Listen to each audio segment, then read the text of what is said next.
Welcome to Canada's podcast. Hello, this is Robert Smigel coming to you today with Canada's podcast, where we talk to the entrepreneurs who are making it happen here in British Columbia. Our guest today is Vivian Liu. Vivian stumbled into the auto industry via a marketing competition back in 2015. From there, she suddenly found herself in rural BC, managing and consulting dealerships in sales and marketing as a district manager. 7 years later, she has managed over 80 dealerships from BC to all the way to Saskatchewan on behalf of General Motors. Today, Vivian has found herself deeper into the auto industry more than she has ever expected as an executive at an auto tech startup, as well as founding her own MAE, or Making Auto Easy company. Well, Vivian, welcome to Canada's podcast. Thanks for taking the time today to be here for all our listeners. Thanks for having me. Okay, let's get into this. I want you to tell us a little bit more about yourself and give us the details on your current business. Are you from Vancouver, born and raised, or BC? Where are you from? I was born in China. I moved to Canada when I was 5. So I grew up in Ontario, and I moved to BC first when I started at General Motors back in 2015. So that was in Kelowna. I stayed there for about a year, moved to Saskatchewan for a year and a half, and then I was lucky to move back to BC. So been in automotive since then, and I've loved it in BC, and I've decided to stay here for obvious reasons and to start my own company called May, which stands for Making Auto Easy. Okay.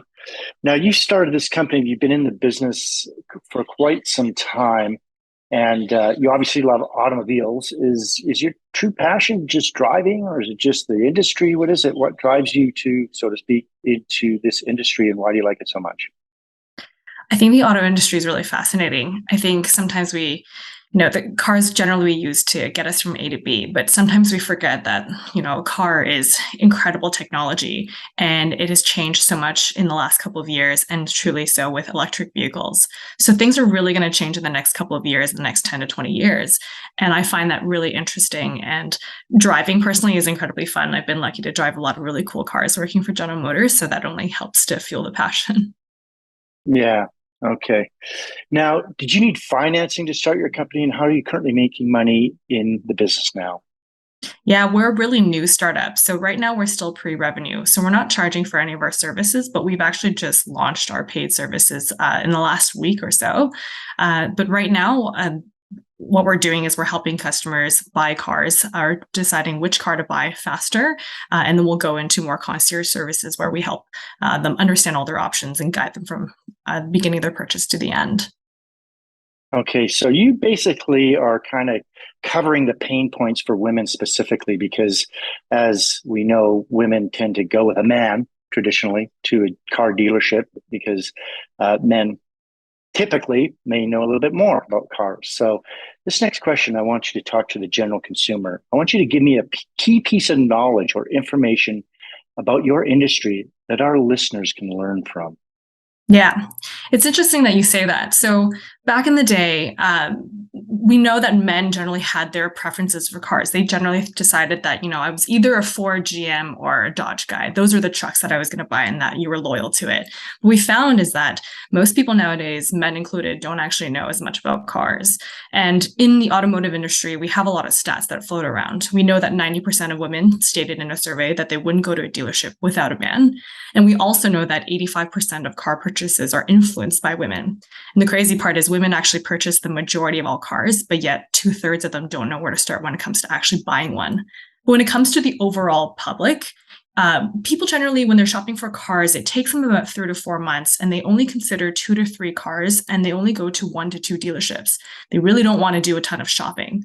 But the crazy part is there's actually over 1,500 car combinations, and these are just the most modern companies. So 1,500 car combinations out there, and yet you have to narrow them down within a short amount of time. And most people don't want to spend that time shopping for cars. So there's a lot to see out there, and there's a lot of things changing in the world, whether from EVs to features. And that's actually why we created May, was to help people understand what their options were in a really fast amount of time, and give them the information that they need to make a decision for themselves without having to spend, those 3 months trying to figure out which ones to buy. It's almost like buying a house. You got to, do your homework, and you want to find the right car and color and make and model, and this seems to be not just going into a dealership and buying one like a piece of paper or something. So, okay, you stated earlier, this is a startup. You're located in BC, but what is the long-term vision? Well, what will your company look like in the future? Meaning, where do you want to go? Do you see the company expanding into the other areas, and where beyond Vancouver, BC, or even Canada?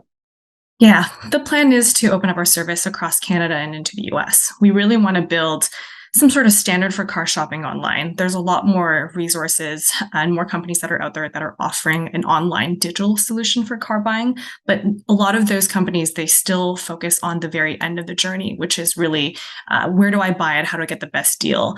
Whereas we found that we want to help people with that beginning part of their journey, discovering what other options are, the fun part, really. So what we would like to do is develop it into something where it'll be good for consumers, but at the same point, we can also work with other automotive partners, such as like the big companies like Auto Trader and Carvana, and even manufacturers. Like our dream would be to be able to sell cars through manufacturers. At least that would be the vision. Okay, so direct to consumer Mm-hmm. online. I guess Tesla does that now, doesn't it? Yeah, they do. It's very specific. There's there's a lot of regulations around what it's all managed by dealerships, and that's how the relationships work between manufacturers and dealerships. And that's kind of one of the things that is a big challenge to this vision. But we know that some of that is changing as well. Ford's shown that as an example too. Okay. Now you're doing business in Vancouver, Canada, British Columbia. Let's talk a little bit about that. What are the biggest benefits for you in being an entrepreneur in Vancouver? I want you to give us some of the good points about starting a company here, but I also want you to give us some of the tough things or challenges you've had for our listeners so they can keep an eye out for them. Yeah, absolutely. And I'm speaking personally, from my experience as a new founder in the last couple of years. So what I found in Vancouver, and it seems like there's a bigger tech community in Vancouver than there is in a lot of other areas in the country outside of Toronto. So there are some really great communities, a lot of support that's been built, a lot of great organizations that are built to help founders. And it's either new founders and a lot of organizations for female founders. So some of the ones that I'm really passionate about are like the Forum that helps women founders and New Ventures BC. These are great organizations that really helped me get to where I am today. And if we didn't have the foundation and all the people that are so interested in helping entrepreneurs, I probably wouldn't be where I am right now. And some of the bad, I would say partially I don't have a lot to compare to. I couldn't say, what are the resources compared to Silicon Valley, but I imagine there's definitely a gap there. But I find that it also comes down to you as an individual, how much effort you're willing to put into doing things like networking, because those type of efforts really make a difference in your experience. But it also, COVID's been really tough as well. It affects the ability for us to go network.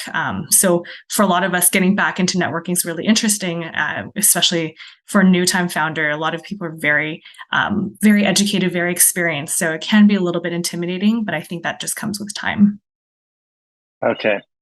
Now, I want you to imagine learning what you've learned since you've been an entrepreneur. If you were to start all over again and you just moved here to Vancouver, BC, but this time you don't know anyone, knowing what you know now, what would you do and how would you go about starting all over again as an entrepreneur? I mean, what would you do differently? You've been through some mistakes, you've been along the way, you've kind of gone through this process. And if someone says, okay, if you were to start all over again, what would you do differently knowing what you know now? Yeah. I would make a really intentional, I would do an intentional exercise where you understand what your gaps in knowledge are and where you need some additional help. And then going out there and finding those people that can really help you understand what you need to know, and understanding how to build a community faster, knowing who the key players are, and really start having conversations faster and asking those people for additional connections. That's a huge thing that I learned, that you need to learn how to network properly being a founder. And being completely unapologetic about it, because you may send out 100 different contacts, but only 10 people may respond to you. But that's okay, because those 10 people can get you to where you need to be and what you were truly looking for. So I would say that kind of also goes back into a little bit of, being a new founder. There's a lot you don't know. You're probably going to feel a lot of, perfectionism, which I found that a lot of people are perfectionists, or you may be feeling with things like imposter syndrome. It's about getting past all that and going out there and talking to people and asking questions, whether it's to learn from other founders or it's to learn from your customers. I think it's about having that ability to go out there and, step out of your comfort zone.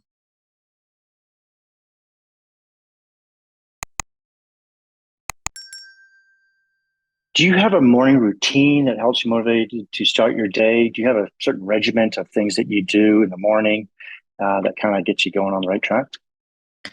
Coffee's a big player in this for sure. I'm a list person. I like having my to-do list on pen and paper through pen and paper.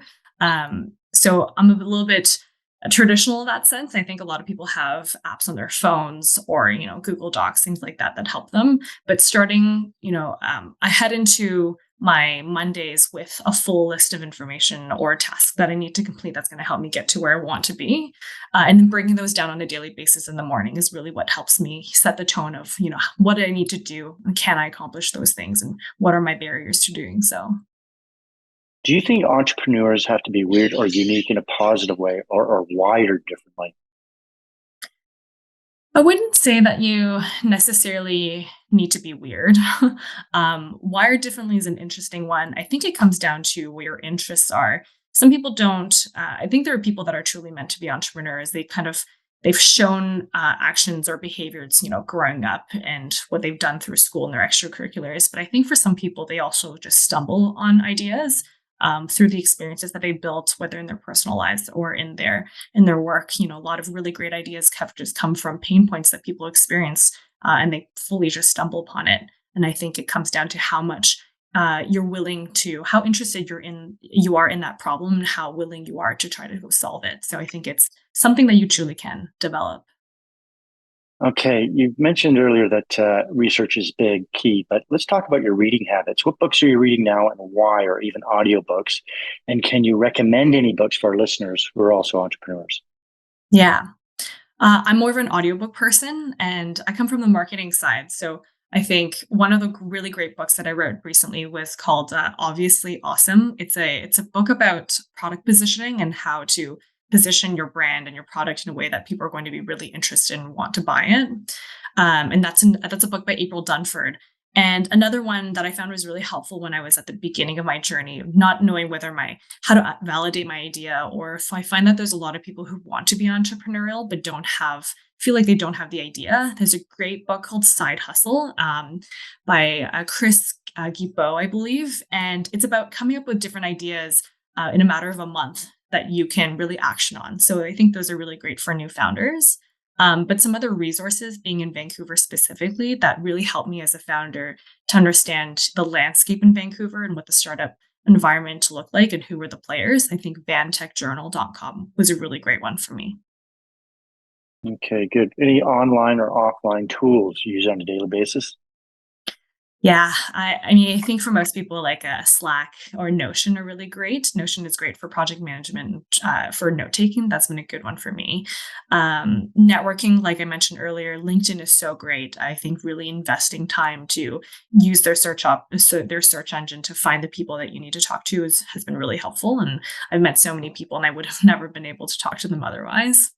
Offline tools, I mean, going back to my traditional exercises, I think one of the things that I do that I loved sharing is whiteboarding and just getting a smaller whiteboard, even, or if you have windows, getting window markers. I love just putting all of my ideas out there. And I think most people are visual people. So the seeing all of your ideas and how they connect with one another on a whiteboard has been really great.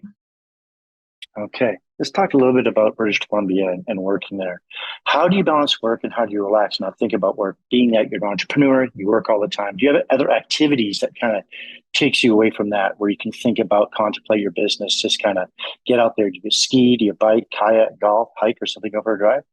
Yeah, definitely. I mean, in BC, we're so lucky we can do all of the things and more. I think hiking is a great one. Skiing has been really great. I've discovered recently, different areas, different campgrounds that you can get to where you have absolutely no cell service. So there's absolutely no work that you could possibly do or connect with anyone. those have been really great to disconnect. And Golden Years is a campground has been a really good one for me.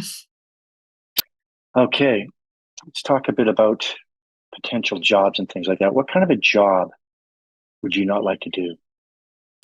What I not like to do. I mean, anything that relies on me not talking to people, I think that would be the most painful. I love engaging with people and learning from them. Couldn't work in a toll booth, I take it. Yeah, that'd be a tough one. Okay. If you weren't doing what you do now, what job would you ultimately like to do? Kind of a profession, if you weren't in the auto business, would you do? Yeah, I mean, there's one that I've always wanted to do was to become a food influencer. So that's going around to all the new restaurants in Vancouver and discovering them for the first time and trying new things and recommending them to people. I do that basically on my own within my friend group, but that would be really great. Okay. In business, what is your favorite word, quote, or sentence that you like to use? The people you work with, they often always say, Vivian likes to use this word or sentence or something like that. Would it be motivational or Yeah. inspirational, aspirational? Anything you use frequently? There's one that's there's two actually. There's one that I've learned being a founder that really challenges me, and by no means am I good at this, but it's done is better than perfect. It's about how much can you execute intentionally that's going to get something out the door. Otherwise, you're always going to be going through the circle where something is not perfect, so it doesn't go out there, and it's the only way you truly learn is by putting things out there and seeing how it lands. I think that's one that's tough for a lot of founders, and myself included. And one that I found recently from one of my mentors, she was asking me to not focus on doing, but to focus on the mission. And what that means to me is, it's not about just being productive every day and getting through the to-do list, but understanding what it is that you're trying to truly accomplish, what your mission is, and then looking at your to-do list and what you're doing in your productive hours, and if that's actually driving you towards that mission. So I think that was a really big one for me the last couple of weeks. Okay. What's your least favorite word or sentence you do not like to hear? Uh, I think perhaps it's more of a behavior. What I found is people who come with problems, but not necessarily solutions. Where we can identify problems. I think we can all do that, but to come with some sort of solution or even the questions to ask to help us to determine how to get to the solution would be something that I always look for. Okay. If you had to pick one or two words to describe yourself, what would it be and why? I'm a planner. I'm a very intentional planner. I'm always thinking about, especially even in my personal or professional life, I'm always thinking about the things that I need to know or do later on and how I can prepare for that now so that when I get there, it will be less of a task, or maybe perhaps we can overcome it, faster and more efficiently. And I just say I'm really ambitious. I'm always looking to improve, personal and professionally, and I know that's something that I'm proud to carry with me. Anything keeping you up at night these days? I know sometimes we take our business problems with us to bed. Does that bother you, or do you just kind of clear that out and deal with it in the morning? Yeah, I think it's like a every other day type of situation. It definitely things that keep me up at night are definitely how fast I can move in my startup. I know that there's a lot that I want to do, and a lot of that comes down on you as the founder, and especially when you don't have a very large team. That's definitely what keeps me up at night. Okay. Why don't you give us the top three things on your inspired life list? This could be philanthropy, biographies, you want to travel more, start another company, anything like that? Yeah. Um, from May's perspective, so making auto easy, what I would love to do is give away cars. I'd love to be able to find really great causes or really great people that are using their vehicles to do great things, whether it's for their professional, personal lives, and be able to sponsor them and give cars away every single year. That would be a dream of mine. I would love to relearn my Mandarin. I speak it, but very conversationally. I think that's a life goal of mine that's going to take me a lifetime, probably. And I think to travel more would be great, especially after COVID. Do you have any advice that you may have received that you can pass on to entrepreneurs throughout Canada? Something someone said to you, another entrepreneur, someone else had said something to you that really resonated with you? Yeah, I mean, other than the done is better than perfect, and don't focus on the doing. I think it's about just get out there. Ask yourself if it's really a risk. Things that may feel risky to you may not actually be a risk. So being able to bucket and categorize how risky things truly are, and what are the long term effects, and if there aren't any major long term effects, just get out there and do it. Take massive action. Yeah. Yeah. Okay, we're going to wrap things up here. How can our listeners get hold of you? Is there anything you'd like to add before you leave us today? So anything that I've left out for the car industry, or your particular company in general? Yes. You can reach me at Vivian at makingautoeasy.com. We're also on LinkedIn, Instagram, Facebook, Twitter, you name it.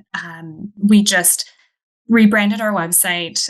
We've launched some new services. So if anybody's looking to buy a car across Canada, and you're just looking for some guidance, or you're truly looking to make a decision really quick because you want to get onto a wait list because it takes 6 to 8 months now to get a car, reach out to me. I'm happy to help, and check us out, makingautoeasy.com. Men and women. Men and women. Absolutely. Absolutely. Okay. Vivian, thanks for coming on the show. I've learned a lot about you, and I'm sure our listeners have as well. Thank you. Thanks so much.